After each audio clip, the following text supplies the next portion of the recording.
In a world with entirely too many shows about cars, this is another pointless automotive podcast.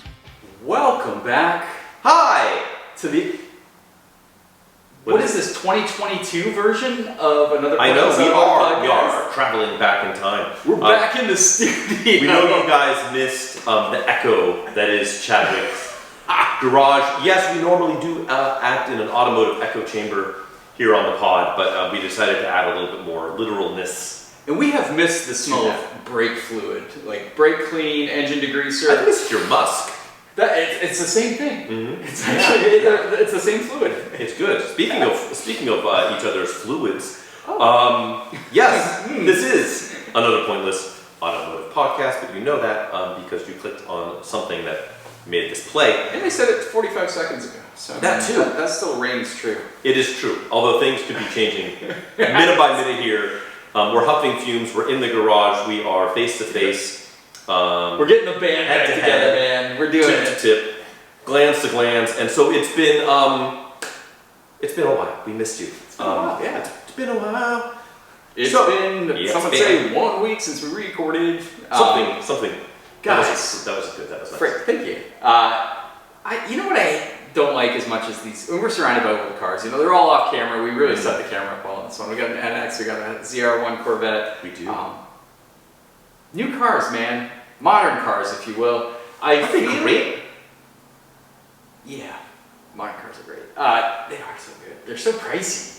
The average new car is what, $47,000? I think it's like 40. Yeah, 47, 48, something. That's average. That's just an average car, my friend. But we're not gonna deal with that bullshit. I'm gonna be honest with you. This episode is all about how modern cars have lost their way, and they've just lost it, dude. They've lost it. So I picked some key things I want to talk about. I know you want to mention some things. I do want to mention some things.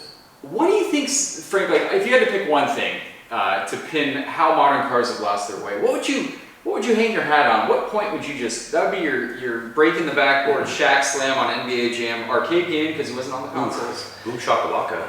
Absolutely. You remember you can be, I don't remember any of the cheat codes specifically for NBA Jam, but there was a way that you can do... Bill Clinton? You could be Clinton, you could be Hillary as well. The full Epstein Island cast. Oh, you're bring it back again. Yes. Consistency. You know what? Karl Malone was in that game, and he would be someone that was probably spent some time on Epstein Island. If you know anything about Karl Malone. He delivered some underage mail. He really did. MALE specifically. Allegedly. And cancer. We're not getting any legalese from Mr. Malone. He's a fine gentleman and a scholar. Where the hell was I? Besides Karl Malone and you were hanging your hat appearance on a single point why modern cars have lost their way. We have, and I've lost my way here trying to come up with a cogent thought here on the pod. We're still waiting for Boom shakalaka, shack. I'm trying to put this in rewind. Let me just pick up a whole different point then to try and make here and fail at doing it. So you know what? There's one thing. So dealing with purchasing a new car from a dealership has never been something that somebody is like eager to do. No. Is dealing with specifically a new car dealership. Now, in the past, you would be able to do that and like actually be able to like see a car in person because they have one in stock, and then they would let you test drive it, and then you can actually negotiate around MSRP. Like, here's MSRP. I can either pay MSRP, or maybe if I'm feeling froggy, I can negotiate down from MSRP a little bit. What a concept. Then COVID was a thing. Yeah. And during COVID, and now on the other side of COVID, thankfully the inventory thing has picked up a little bit. Depends who you ask, man. COVID's an inside job, right? That's true. Somebody had a bat. I got it, but I'm pretty sure it was via 5G. Bill Gates. NBA. This is politically charged this episode, my friend. No, boy. A blast at April, if anything was an inside job here a little bit.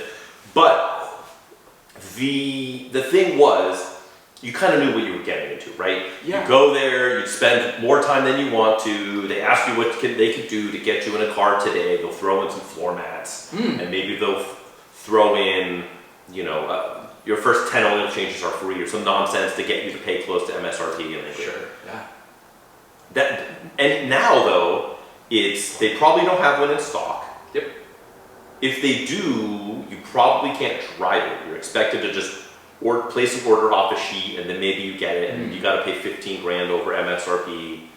There's ADM is ridiculous. Gross. Gone are the days of 0% financing on all but the most undesirous of cars. Yeah. You got to pay 7% financing, 6.9%, 5.9%. Yeah. And these cars are all 50 grand. It's insane. Yeah. So you have to pay more to get a worse experience and not even be able to really flesh out what you're getting. It used to be, there'd be some places that, take it home for the weekend, bring it back. Yeah. That'd be cool. Nope, can't do that anymore. Tough shit. So, the dealer experience was poor, and now it's worse. Yeah, unfortunately. I think you're right.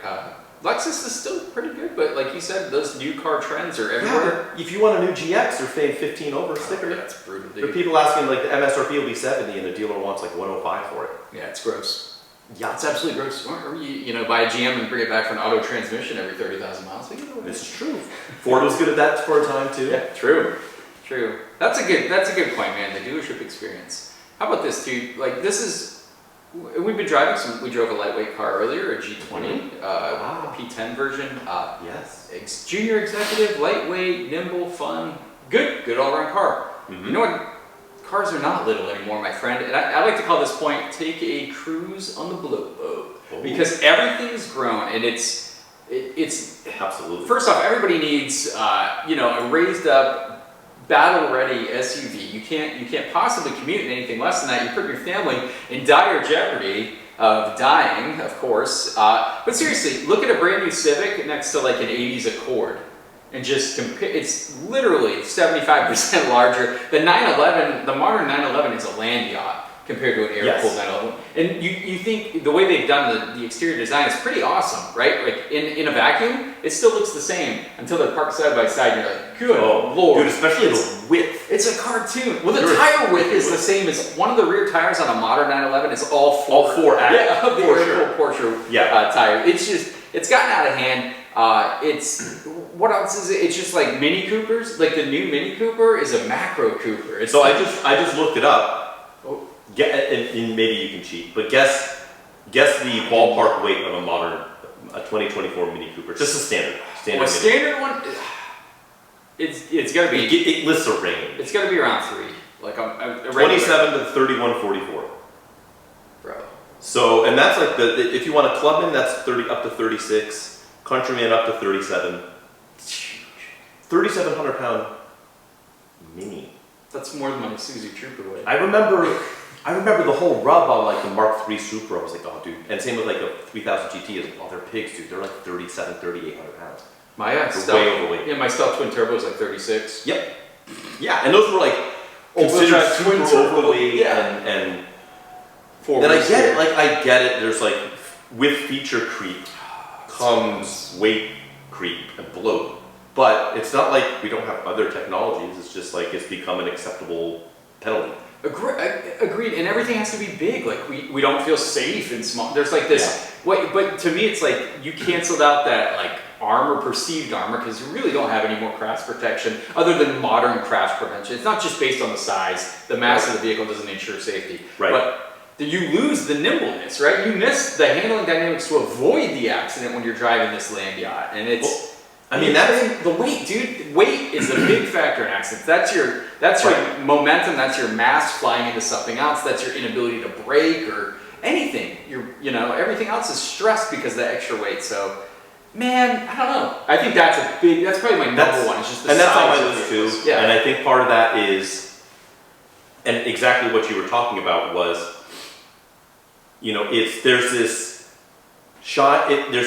the market has shied away from smaller cars because of the on-road arms race based around the illusion of safety. right? Yeah.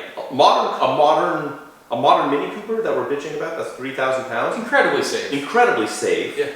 Except now that it's running around with Tesla Model X's of the world and Rivians and Escalade V's. Yeah, right. And things that are 7, 8, 9,000 pounds. Yeah. And part of that's why the SUV is so popular. You know, it's bigger, it sits higher up, it feels safer. You know, moms and dads of America feel better about taking their kid to soccer practice and smashing a handle in the parking lot while the kid is playing with coach and sloppily driving it home drunk. Sure. With the kids in the car. Well, the likes of us want to be driving 2,200-pound cars from the 80s and 90s. Right. And without airbags. Without airbags, without much of anything. Sure. And that's what sucks. It's like, I would love to have your Infiniti G20 as a daily. Mm-hmm. I would love to have my Galant as a daily. But the other modern cars on the road are so big, and their perception of safety behind the wheel is so high that I'm not using they as like derogatory. There's plenty of good drivers that drive modern cars and do it well. But your average Joe or Joni Blow, they're in an armored tank with lane depart and some other things that will let you not pay attention. Sure. And if they're not paying attention in a 7,000-pound SUV, and I'm a 2,200-pound Miata, that's not okay. I don't feel safe daily driving something from the early 90s anymore, which sucks, because I would love to.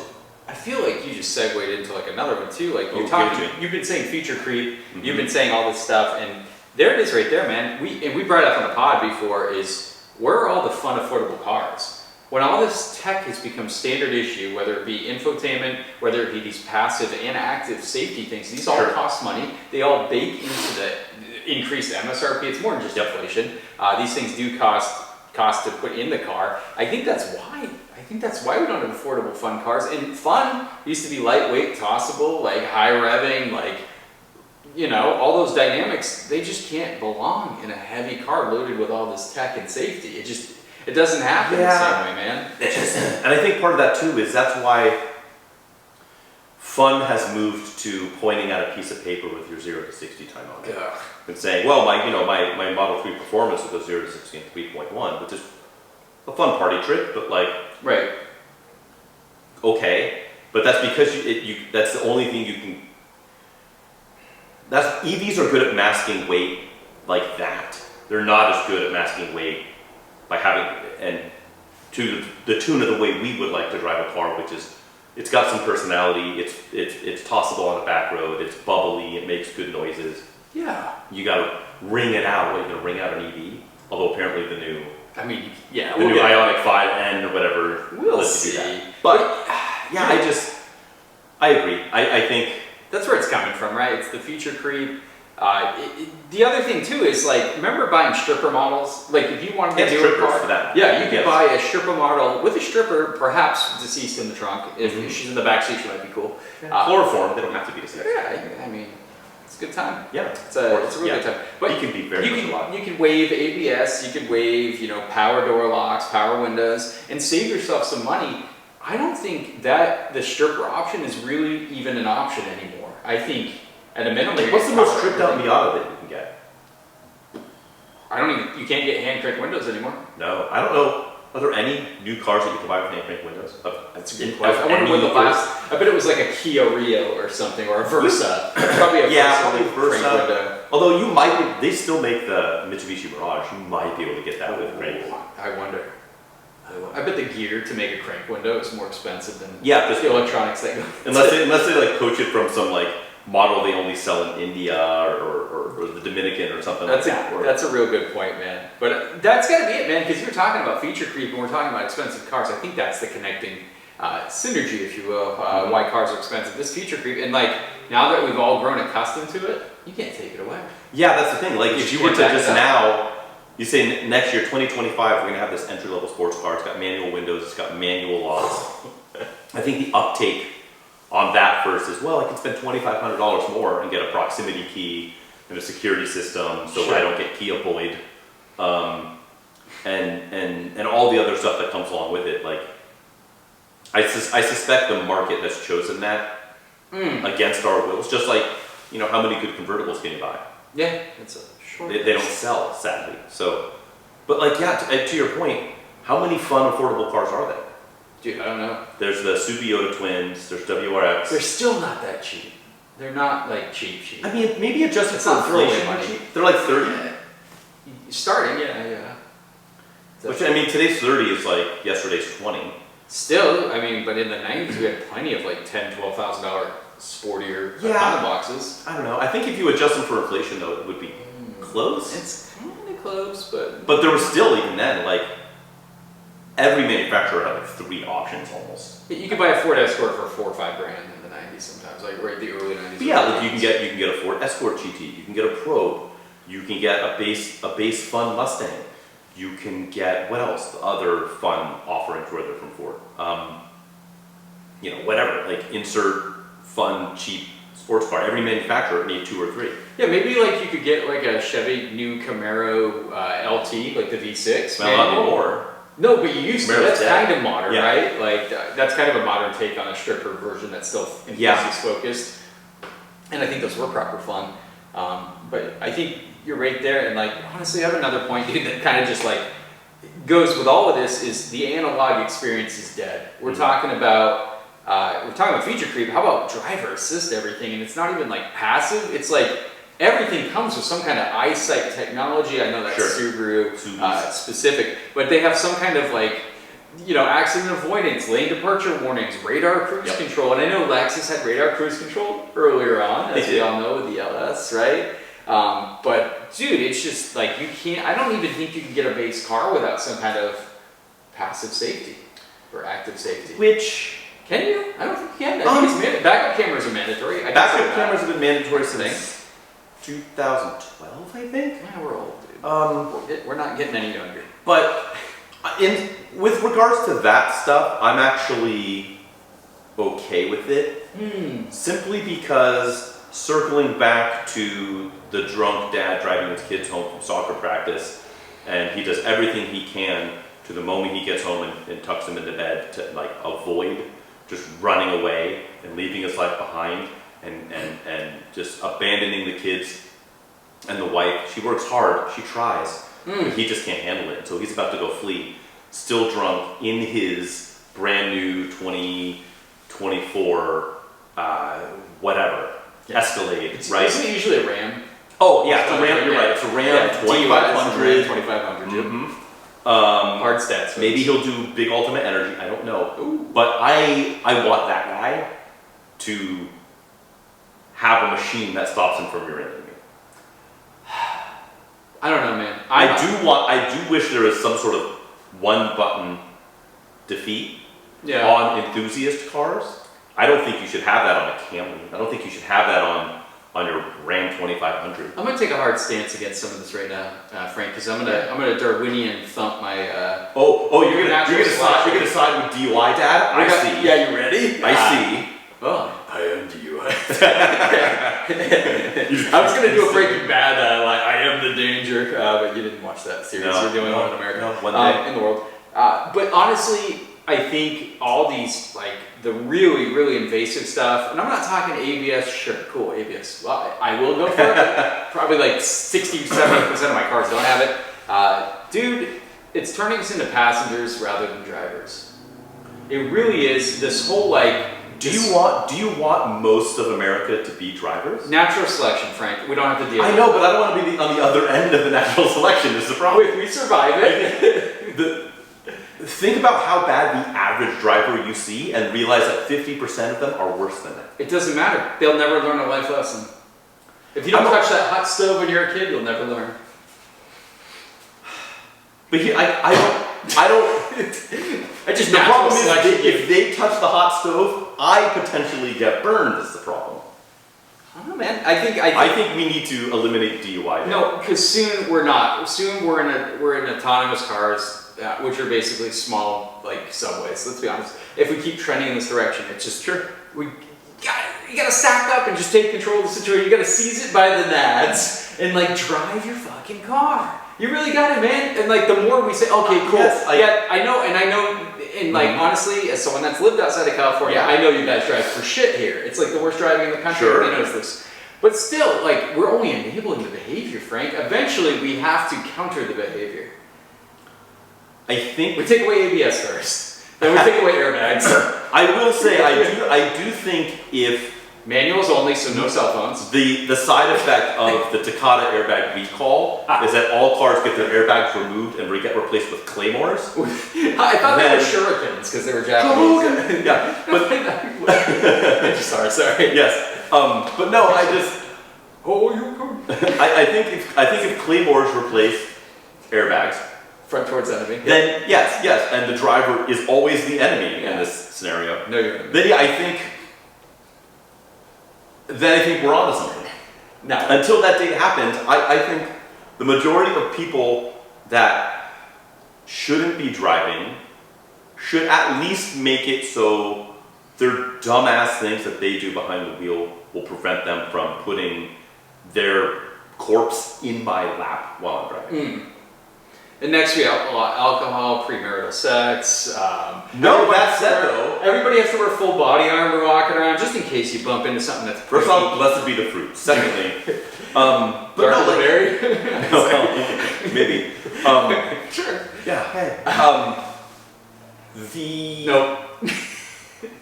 Hear me out though. Yeah. If overnight, because I think if you look at road deaths per year annually. Yeah. It's something like multiple 9/11s per year. Yeah, that's how I measure most. Is that an inside job comment? No, well, so if you can, and the extreme majority of those are actually solo accidents, and most of those are like unbelted and distracted drivers. Yeah, distracted drivers. Well, and under the influence. There's like a boatload of DUIs in there. If each car had like you don't see it, but it's like a breathalyzer above your head. Oh, Frank, you're killing me. And it wouldn't let you start the car if it detects that you're over 0.08 as the driver. Your argument about survival of the fittest, being around people that jeopardize other lives. I distinctly remember my dad pounding road beers, going down a dirt road, no seatbelts in that old truck. Sure. And look who's, you know what? If you're that dedicated, with all the emotional scars attached. I'm not worried about you. I'm worried about the kids in your neighborhood. He corpsed on his way. No way. It could have easily been me driving his. It's natural selection. I'm standing by. But also, like to be fair though, all this safety stuff does come at a price point, and this does elevate the baseline value of a car, and it's more and more becoming like mandatory. And we're going to see this price creep, feature creep, keep happening. And I don't want to segue again unless you have a point. But dude, with this technology, which is like short-lived, like the original radar cruise control got replaced pretty quick, and it's tweaked every year. Like even serious eyesight becomes dated, infotainment becomes dated. A car is outdated not because the actual mechanicals, it's the technology in the car. Dude, we're following the cell phone model with cars. The more and more we lean on that is something that in the world of EV. Which that's a whole different conversation for a different day. But in the world of EV and the shift towards that, when and if that ever happens, there's an incredible opportunity to make cars be somewhat like future-proof, unlike cell phones. Like if you had an iPhone 4, it is structurally kind of the same as an iPhone 15. If it was modular, right? Like, oh shit, my battery died because of planned obsolescence, and I can swap it out willy-nilly. Or boy, the storage on this thing is old. Let me just swap in a new SIM card or micro CF card. Ready to keep going.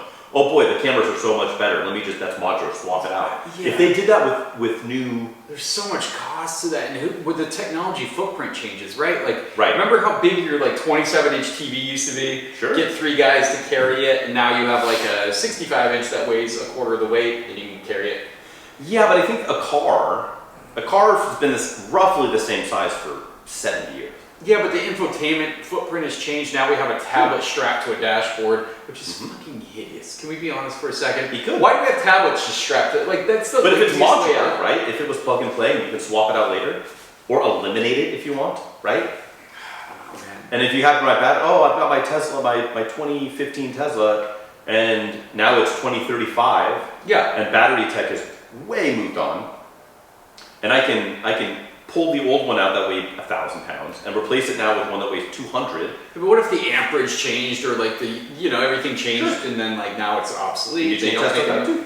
You got a controller that comes money. out. You got a drive unit that comes out. They're swapping those out anyways because they're failing. Yeah, but honestly, I'll be truthful though. Like that $25,000 car you just bought with an infotainment, that you're not swapping that out. You mean you're not using your nav on your 2004 whatever? Sure, I do. I'm that guy. I used it in my Lexus CT, Big which was a 4 minutes to 2012. like.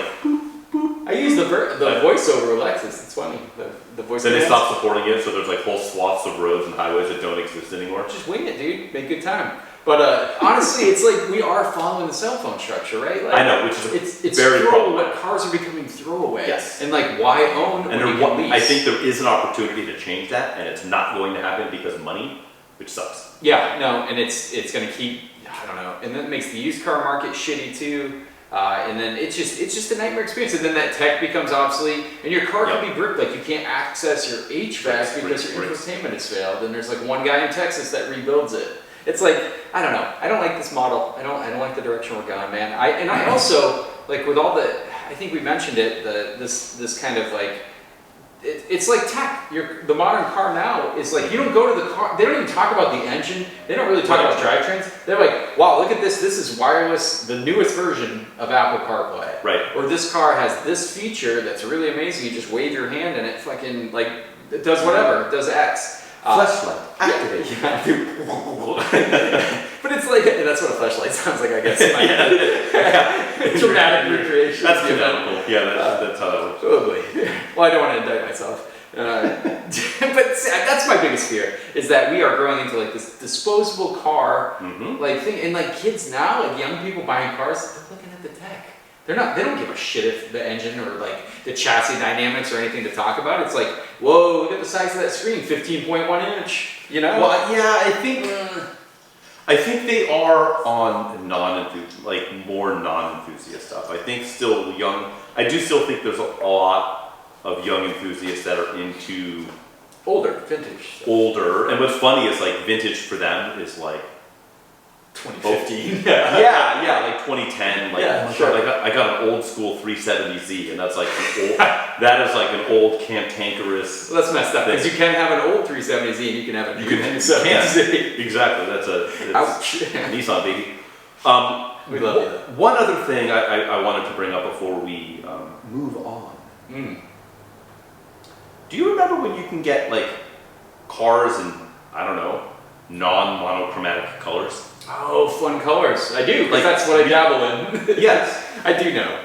So my 7-year-old brings it up. He's like, Dad, I wish cars were in good colors again. I'm like, me too, kid. Me too. And I pat him on the head. Yeah. And then make him drive me places. Yeah. After I've smoked too much hashish. Don't let your generation fuck this up, son. Yeah. Listen here, you little shit.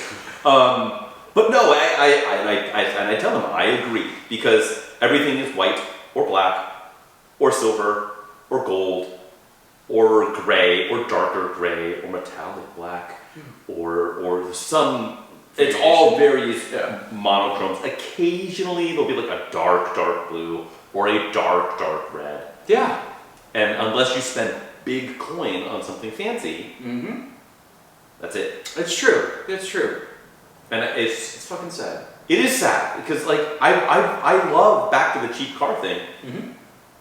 It used to be like clockwork, a new entry-level economy car with like, we're gonna make it fun, and it's gonna be the new Scion XB, or it's gonna be the new first-gen Honda Element, or it's gonna be the new Prius C, and they would all come out in like lively, it's the new Honda Element, and like bright, lively, the fun inside colors. that green, that lime green. Yeah, that Kermit the Frog's Prolapse green is like I think really. there'd be more pink in there, but No, that's Miss Piggy.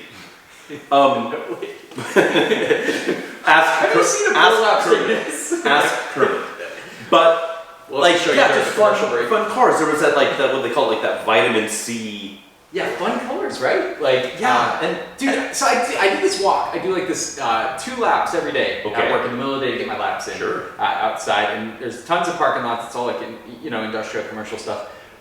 The other day I saw a H3 in yellow Okay. next to a Prius C in that salmon orange, and I'm like, yeah, that is literally the most exciting 2-car solution. Think Not of that. bad. You have your powerful off-roader, you've got your little fuel economy car, 2 fun colors. I bet you could buy both of those for $30K. And you want to talk Together. about safety. If you're in a small car, you want to be in high vis, whatever. 100%. But how cool was that? I was like, man, that's a 2-car solution right there. Yep. Sorry, I had to So go. good colors. Good colors. Bring them back. It's not that much more expensive for an OEM to cook up some decent colors. Let people have that as an option, and be different. Yeah. And I guess, we can talk about this too, but all this feature creep, all this like tech, it's really taken away, like, to me, like the feel of a car, like feeling the chassis, feeling what the wheels are doing, being connected with at least a hydraulic rack. Grounded to the ground, maybe? Yeah, grounded to the ground, Toyota style, Camry edition. But I just miss that, and I want to smell. Maybe I want to smell a little combustion every once in a while. Combustion. I don't know. Consumption junction. You remember that Well, website? vagina junction. What's your function? No, Taking that in was sperm and spit, taking in sperm and spitting out babies. No, I don't. Is that okay? That was good. You'll have to educate me on all of this later. The birds and the bees. About sex. Yes. Okay. I need to talk them too. And we need another commercial break. Exactly. This segment is brought to you by. We finally have our first sponsor. Fornication. Exactly. How to make It's babies. a fornication station. Exactly. No, I think we made good points. I mean, but honestly, I or at think least points. I don't modern know. cars are so different than what we dabble in, man. It's such a different experience. To say all modern cars are bad would be wrong. We're not saying That's the that. problem. So many of them are actually very, very good at what they Right, do. vehicles. Yeah, appliances, right? Right. They're incredible appliances, and some of the more enthusiast stuff are fast as all hell. Like everything is fast. Everything's fast. Everything is insane fast. It's just, It doesn't feel fast.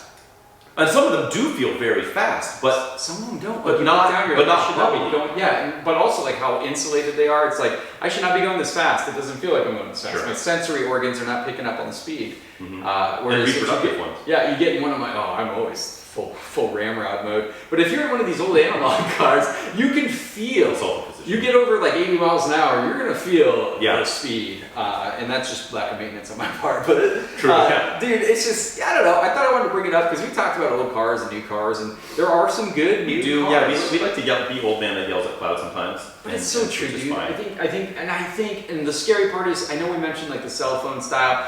I think that's gonna get worse. I think we're gonna see that get worse before it gets. Well, it's never gonna get better. Let's be honest. I think tech is gonna drive car sales for quite a while. Yeah, but I mean, tech has been driving everything sales. Other than like, Like a house. even I know then, there's even some- then, yeah. it's just like, it's, But you you get gotta what have I'm saying, your like- ring doorbell and your hula hoops and your These- Dan Fogelberg. These kids with their And fucking TikToks and their. I know they're I don't know. scramgrams and their friendsters, but yeah, I think it's all interesting. It's like there are plenty of modern cars that I would like, but they are not what I would like in a car, if that makes sense. Yeah, I'm with you. Like it's like I want this because it would be a good daily, Sure. but that's it. Like I don't see a world where I go get a new car as a weekend, Yeah. which sucks. Because 20 years ago there were dozens of new cars that would make a killer weekender. That's what the used market's there for us, man. It is. Which is good news. We like to do that. We a little too much, some would say. Speaking of things that we like to do, Are we getting quizzical? I think we should. And quick reminder, I believe I'm quizzing upon you or you're quizzing upon me. You quiz upon me first. Yes, I do. Oh boy. So I'm I'm getting ready the to ad accept up. Why don't you tell the folks the rules that you were going to be I bound will. The by? rules of the road. I will. Just shut like the that bond, laptop. just like the bondage you were in 15 minutes before we started filming. Yes, for sure. Yeah, I still have, of course, some hair off. Hold Road the tape rash. away. So this is our print ad quiz game. My friend, your friend, Chadwick here is going to find some sort of magazine print ad from the 80s the 90s up to about the mid 2000s, and he will read the type copy from that ad. He will mentally and manually redact out anything overly identifying. Sometimes. And it will then be upon me and you, if you want to play along at home, to try and sort out within 10 minutes and 3 guesses what make, model, and approximate year we are discussing in this print ad. I'm ready. You're ready. Chadwick, are you ready? I am totally ready. I'm glad you think you're ready for this. Oh boy, I don't think I am. I don't think I'm ready for this jelly, but we're just going to find out. Believe it or not, Frank, this is a one-pager. Okay. 1/3, the top 1/3 of the page is just the interior of the vehicle. Ooh. And it is looking spacious. I'm sure. It's a hint. This is hilarious. This is going to be a good one. The limousine of utility vehicles. Ooh. A chauffeur should only have it this good. Why does a chauffeur have it good? Okay. He does it now. He or she does now because of, they're driving the spacious limousine of SUVs. Yeah. Perched high above traffic, appreciating the commanding view in the roomy, elegant blank with gloved, soft leather. Blank's front seats are generously proportioned. Okay. Overhead and center consoles provide storage compartments, a sunglass holder, and a flip-up writing table. Wow. That's specific. There is even an available concert-quality compact disc sound system, rivaled only by a concert hall. It doesn't say which concert hall. For those who take everything with them, the blanket boasts over 70 cubic feet of cargo space while still carrying up to 6 in limousine-like comfort. Yet, unlike a limousine, Blank offers the confidence of available 4-wheel drive at the touch of a button and benefits from a powerful new 255 horsepower Blank V8 engine. So, experience the Blank. It may be the only limousine where the preferred seat is the front one. Ooh. Frank. Boy. I will put 10 minutes on the clock. Okay. Well, we've got some interesting tidbits here. Not a lack of information in this ad. No, I mean when you hear limousine of SUVs, you immediately think, oh, this is suburban, but those are 7 to 8 passengers depending on how you spec them. So this is a 6-seater, which is either 2-2-2, right? So you got 2 in the front, maybe 2 captain's chairs, and then 2 in the rear, or your front bench, and then rear traditional bench, and no third row. Which, interesting, boy. It's very luxury sounding and feeling. I think it said that a few times. It did. It also referred to a chauffeur as some kind of like higher class citizen, I guess. I will say 255 horsepower V8 does make me think this is, I don't remember what the first year was. Was it 97 or 98 when you got the Vortec 5.7 in the GM stuff? I want to say maybe this is a first gen Escalade, but I think the first gen Escalade, I don't think you can get like a bench in the front, and I think the rear seat was a 3-seater. And if that's the case, the math is not going to work out even if there is a third row or a couple of little pop-out third rows that you can get on some of those late GMT 400s. God, unless you could get a first-gen Escalade and a bench. Also, I think those might have all been all-wheel drive and not push-button 4-wheel drive. But those early Escalades were very they did not have a long run until the GMT 800 base one, which all got the 6-liter and all-wheel drive, and so I'm going to take that as my. I'm not completely sold on it. I do think this is a GM product. I don't think it's something like a Navigator. So I'm going to go with it. I'm going to say this is a first generation, let's call it a 99 Cadillac Escalade. Final answer. The Cadillac Escalade is not the limousine of utility vehicles we're talking about today. You, sir, you're in bed with the right vehicle, though. Okay. Do you need a hint, or do you got? I mean, you want me to clarify anything for you? I mean, I think that is kind of the hint, right? Is that like I've got the platform sorted out? That's it. Because yeah, I was like, I'm pretty confident that Vortec 5.7 was 255, which was a big deal because I think it went from 190 to 255. That was a huge jump. Or maybe it was 200 even. Regardless, it was a big deal. I think it's got to be. I mean, there's only so many guesses, right? Like I've got 2 more guesses and I've got 2 more platform mates. So I'm gonna say this is a GMC Yukon. God, could it be an early Denali? I'm gonna say Yukon Denali. I'm gonna say it's early. Let's call it a 90. Same deal. Let's go with the same year. 1999 GMC Yukon Denali. Final answer. Appreciating the commanding view in the roomy, elegant Yukon by GMC. Oh, it's not the Denali, though? The standard Yukon? Okay. And this is a 96. Okay. So it's a little earlier. I think, so yeah, that's the first year of that powertrain and the first year of that. I don't think they had the Vortec in 95. I think 96 you got. The first year of you got the first year of the 5.7 Vortec, the second year of the facelifted interior with the roundy stuff instead of the really wedgy, boxy. So you got it, man. That is it. I obviously can show you the ad now since we're live in studio. Look at that opulent interior, my friend. God, that's still a good looking interior. Looks good. And they absolutely looks good too. Underrated hint: the flip up riding surface. Yep. Because they I said that's a very unique feature. Yep.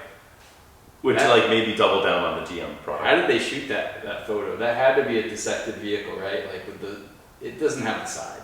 There's no way they made that shot. Yeah. Look how high the angle is. You're looking down like I guarantee it's. Or it could all just be pure studio.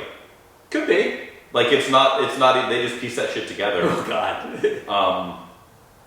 Yeah. Like because I don't see them. There's I don't some see them. weirdness right here. Yeah. Let's say in Right. film, I don't see them stitching. Yeah. They weren't like stitching shit together. What? Look at those seats, and they are comfy. It's like the Tahoe from that period. Everything that period was big, comfy seats. Big, oversized, overstuffed, tufted. Fun, dude. And crazy reliable. And we had never done a GMC Yukon, so I just wanted to throw some old SUV goodness. Mid-90s, gotta love it. Good time. Those still strike me as a very modern vehicle. They do ride incredibly nice, and the interiors still look. I mean, big buttons, big GM era buttons, but still they look kind of modern on the outside too. It's an interesting car. What's wild is a GMT 400 platform car like this Yukon.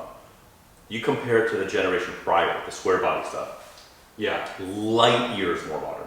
Insanely different. And then what's crazy is you then go to an 800, which is the generation after. Especially if you drive them back to back, way more modern.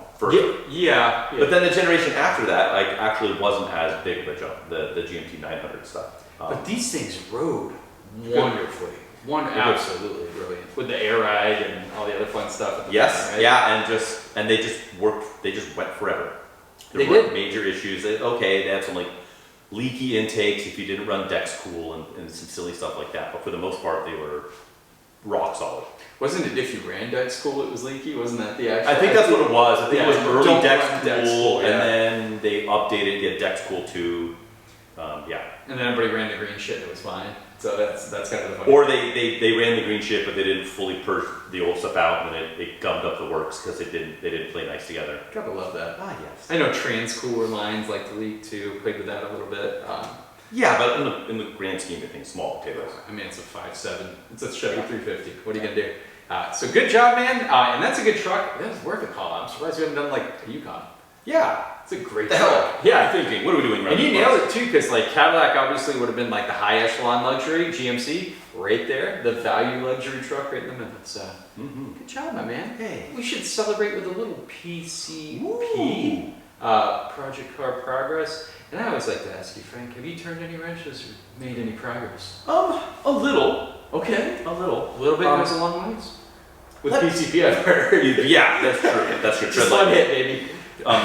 So let me tell you a story. Oh, good. Story time. Uncle Frank story time. It is. So we just recently had the.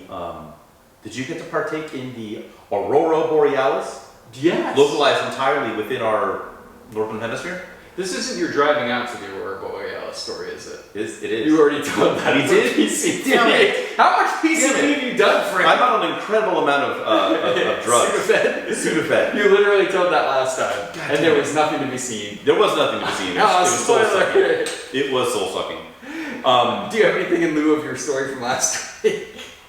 No, I don't. I'm going to defer. Carry on, sir. Uncle Frank in great shame. In great shame. That's all right. I've been working on the G20, which we did some fun things with earlier. Routine maintenance, guys.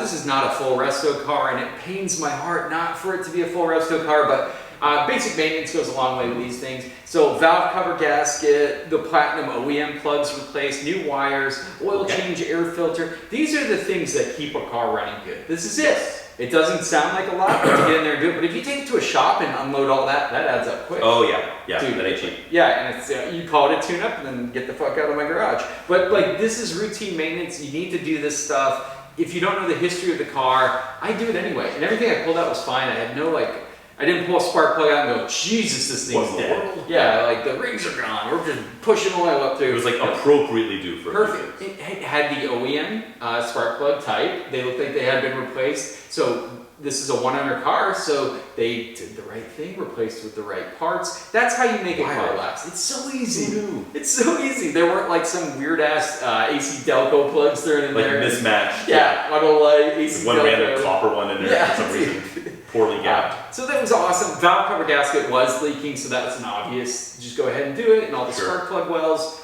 But do that stuff, guys. When you buy an old car and you don't know the maintenance history, save yourself the heartache down the line. When you have to replace something, just do that preventative maintenance, and it sounds stupid, but it's really not. It's really not. It prevents you from being on the side of the road or having oil spots under your car because your valve cover leaks. And valve covers, like the funny thing is people downplay valve cover leaks, but dude, they can cause some of the most aggressive looking oil leaks where you think your oil pan's going, your front main seal, your rear main seal, everything's leaking, right? Your leaking onto the manifold and burning. Yeah, and you think it's dramatic. It's really usually 9 times out of 10 valve cover because it's just at the highest part of the engine. All the heat gets up there. Like a $30 part. Yeah, and it really on that car is a quick freaking job. So maintenance.